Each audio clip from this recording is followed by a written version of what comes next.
पूर्व मध्य रेल हाजीपुर के general office के 4 मंजिला इमारत के ठीक नीचे एक बड़े अधिकारी का शव पड़ा हुआ मिला है। अधिकारी पटना से 9 बजे के करीब ड्यूटी पर हाजीपुर जोनल ऑफिस आए थे और शाम के 3 बजे के करीब उनका शव नीचे मिला है। प्रारंभिक अनुसंधान में यह माना जा रहा है कि किसी निजी कारणवश उन्होंने आत्महत्या किया है। वे छत से खुद ही छलांग लगाए हैं। हालांकि इसका अब तक कोई पुख्ता सबूत नहीं मिल सका है। आइए देखते हैं पूरी रिपोर्ट। खबर की शुरुआत करते हैं सबसे बड़ी खबर से, जो हाजीपुर से है। हाजीपुर में उस समय अफरा तफरी मच गई जब पूर्व मध्य रेल के जोनल कार्यालय के 4थी मंजिल से एक रेल अधिकारी की छत से गिरकर संदिग्ध अवस्था में मौत हो गई। रेल अधिकारी के कार्यालय परिसर में मौत होने की सूचना के बाद रेल महकमे में हड़कंप मच गया। मृतक की पहचान इंद्रजीत कुमार के रूप में हुई है, जो रेलवे के जोनल कार्यालय में सहायक अभियंता के पद पर कार्यरत थे। आशंका जताई जा रही है कि इंद्रजीत कुमार द्वारा आत्महत्या की गई है। घटना की जानकारी मिलते ही मौके पर रेल अधिकारी और कर्मियों की भीड़ जमा हो गई। घटना की सूचना मिलने के बाद मौके पर पहुंची सदर थाना की पुलिस मामले की छानबीन में जुट गई है। वहीं रेल अधिकारियों द्वारा मृतक के परिजनों को सूचना दी गई है। पुलिस के मुताबिक मृतक इंद्रजीत सिंह पूर्व मध्य रेल के जोनल कार्यालय के 4थी मंजिल पर अपने ऑफिस में रोजाना की तरह काम कर रहे थे, लेकिन इसी दौरान 4थी मंजिल से नीचे गिर पड़े, जिसके चलते उनकी घटनास्थल पर ही मौत हो गई। प्रारंभिक जांच की अगर बात करें तो पुलिस के मुताबिक रेल अधिकारी इंद्रजीत कुमार द्वारा खुदकुशी किए जाने की आशंका जताई जा रही है। सदर एसडीपीओ राघव दयाल ने बताया कि पूरे मामले की छानबीन की जा रही है और छानबीन के बाद ही किसी नतीजे पर पहुंचा जा सकेगा। आज हम लोग को शाम में सूचना मिला कि यहाँ पर जोनल ऑफिस रेलवे कार्यालय का एक कर्मचारी मरे पड़े हुए हैं। छत अपने ऑफिस कार्यालय के पास ही नीचे फ्लोर पर गिरे हुए हैं और मरे पड़े हुए हैं। उनका ये कार्यालय इसी बिल्डिंग का 4थी मंजिल पर है। जैसे देख रहे हैं यहाँ पर 4 मंजिल इमारत है, यहाँ पर उनका कार्यालय 4थी मंजिल पर है। और ये सवेरे में अपना कार्यालय आए थे और 4-4:30 बजे की घटना है कि वो नीचे मृत पाए गए हैं। ऐसा लोगों को कहना है, यहाँ के जो कार्यालय कर्मी हैं इन लोगों को कहना है कि ऊपर छत पर से ये कूद गए हैं। अब तहकीकात किया जा रहा है, देखिए क्या मामला आता है। इनके परिजन को भी खबर किया गया, परिजन भी आ रहे हैं, तो आगे का निष्कर्ष निकलता है। पहले एक ट्रक व्यवसायी दंपति ने आत्महत्या की। पत्नी ने आग लगाकर खुदकुशी की तो पति बाहर पेड़ से झूल गया। इसके तुरंत बाद लगभग 12-14 घंटे बाद एक शव अन्यत्र महिला का लटका हुआ मिला। और तीसरी खबर इसके चंद घंटे बाद ही आई, जब पूर्व मध्य रेल के जोनल ऑफिस से एक इंजीनियर ने छलांग लगा दी और उनका शव 4 मंजिल इमारत के नीचे पाया गया। 24 घंटे में ये 4 मौत ऐसी है जिसने पूरे वैशाली जिले को झकझोर कर रख दिया है।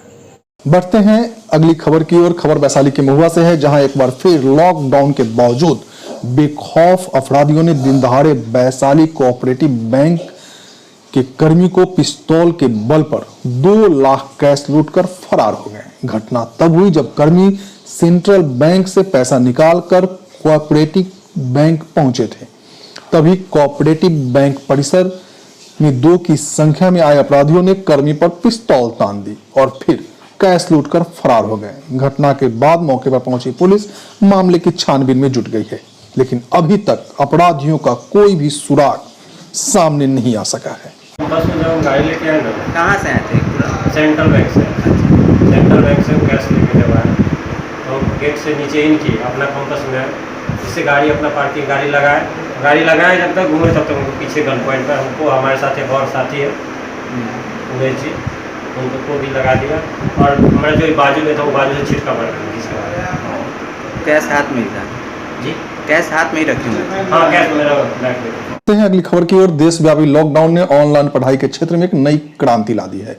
जब लॉकडाउन हुआ था और तमाम स्कूल, कॉलेज व कोचिंग संस्थानों को पूर्णतः बंद करने का ऐलान किया गया था, तब शिक्षकों से लेकर अभिभावक और बच्चे सभी परेशान हो गए थे।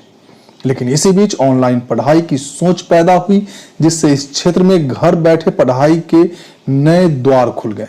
खास बात यह है कि अब इसमें रोज नए नए प्रयोग देखने को मिल रहे हैं।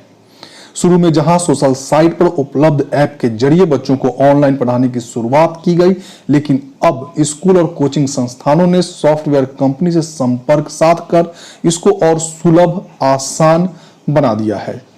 कोचिंग संस्थानों ने खुद के लिए सॉफ्टवेयर डेवलप करवाया है जिसके जरिए बच्चों को ऑनलाइन पढ़ाया जा रहा है। खास बात यह है कि इस नए प्रयोग से पढ़ाई कर रहे बच्चों में भी काफी खुशी है।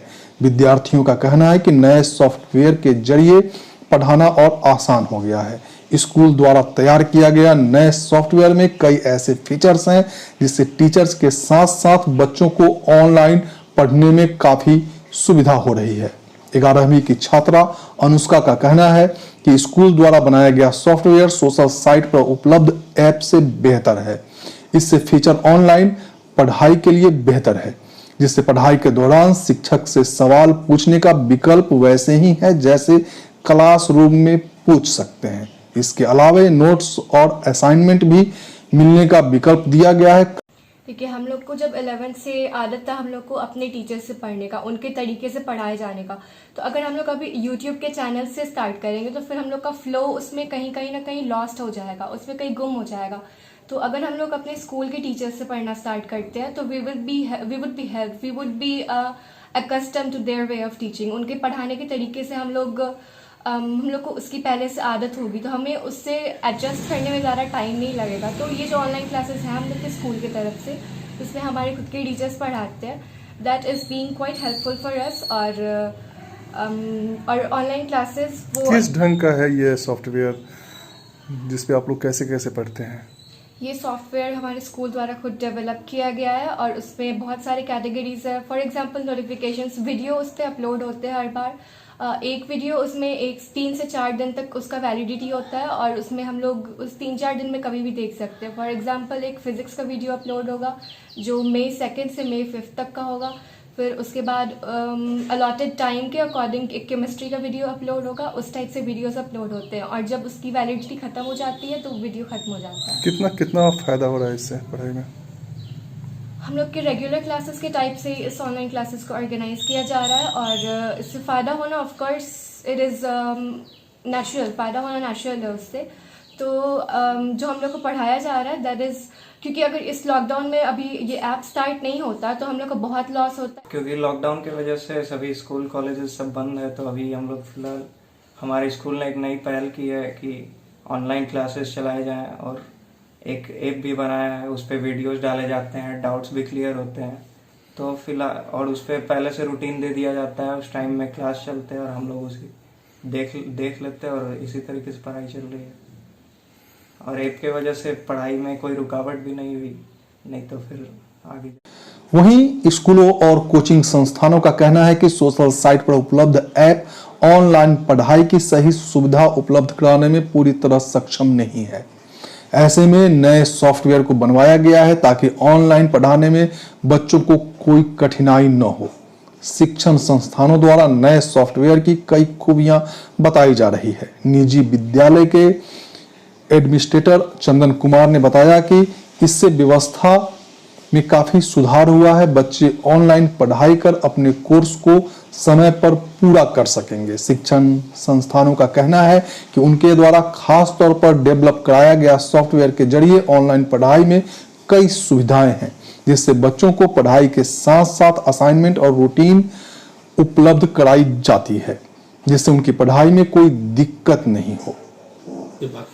देखिए बाकी जो अभी मैक्सिमम लोग जो यूज़ कर रहे हैं, जैसे कि आप जान रहे हैं जूम ऐप है, गूगल मीट वगैरह है, तो एक प्रॉब्लम ये आता है कि बच्चों के पास एक लिमिटेड डेटा होता है, तो उस वजह से बफरिंग वगैरह का भी प्रॉब्लम होता है और जो वीडियो वगैरह चल रहा होता है उसमें डिस्टर्बेंस एक आता है। हमारा जो ये ऐप है ये बिल्कुल नया है और इस प्लेटफॉर्म को यूज़ करने में हमको ये बेनिफिट मिल रहा है कि हम एक तो मैक्सिमम बच्चों तक पहुँच रहे हैं, दूसरे है कि बच्चों का जो टाइम था एक लॉकडाउन की वजह से जो एकदम यूटिलाइज नहीं हो पा रहा था वो प्रॉपर उसका यूज़ कर पा रहे हैं। उनकी प्रिपरेशन जो एकदम कंटिन्यूसली रुक जा गई थी वो अब कंटिन्यू हो गई है, ठीक है। और जो बेटरमेंट इसमें ये है वो देखिए, जैसे जूम वगैरह में होता है क्या कि अब आईडी शेयर हो जाता है, इसमें हर बच्चे के पास अपना इंडिविजुअल यूजर आईडी है, उससे क्या वो एक जिस डिवाइस में एक बार एक्सेस उन्होंने किया उसको दोबारा यूज नहीं कर सकते हैं। तो एक फिक्स डिवाइस होता है। दूसरा है कि वीडियो वगैरह जो है वो उसमें लिस्टेड होकर के सेव रहता है। तो जिस सपोज करिए कोई बच्चा आज मिस कर जाता है क्लास किसी भी कारण से, तो वो उस वीडियो को फिर से प्रीवियस लेक्चर को जा करके देख सकता है। वहां पर जो डाउट के लिए बात है तो डाउट वहां से उनके पास एक चैट का ऑप्शन अवेलेबल है, कमेंट का ऑप्शन अवेलेबल है, तो डायरेक्टली वहां अपना कमेंट डाल करके डाउट क्लियर कर सकते हैं। लॉकडाउन के वजह से बुक्स वगैरह भी अवेलेबल नहीं है बहुत बच्चों के पास, तो वो उसको क्या करते हैं हम लोग की एक सेक्शन बना हुआ है जहाँ पर पीडीएफ फॉर्मेट में उसको हम लोग बुक्स वगैरह या असाइनमेंट दे रहे हैं। तो उससे क्या है कि उनका प्रैक्टिस वगैरह का जो काम है वो रुक नहीं रहा है। अब जो बच्चे अभी आप देख रहे हैं नीट वगैरह प्रिपरेशन कर रहे हैं, जेई का प्रिपरेशन कर रहे होंगे, उन लोगों को बहुत ज्यादा दिक्कत हो रही है क्योंकि रिसेंटली हो सकता है कब भी एग्जाम हो जाए उनको पता नहीं है, और पर्टिकुलर कोई पार्ट है या कोई टॉपिक है जो उनका छूट चुका है, जहाँ उनका कॉन्फिडेंस नहीं है, लैग कर रहे हैं वो, तो उन सब चीजों को वो इंडिविजुअली अपना क्लियर कर ले रहे हैं। डाउट सेशन भी अलग से क्रिएट हो जाता है जिसमें वो अपना सारा डाउट लेकर के कलेक्ट करके रखते हैं और आ जाते हैं। तो उनकी जो डाउट्स है उसको हम लोग खत्म कर ले रहे हैं।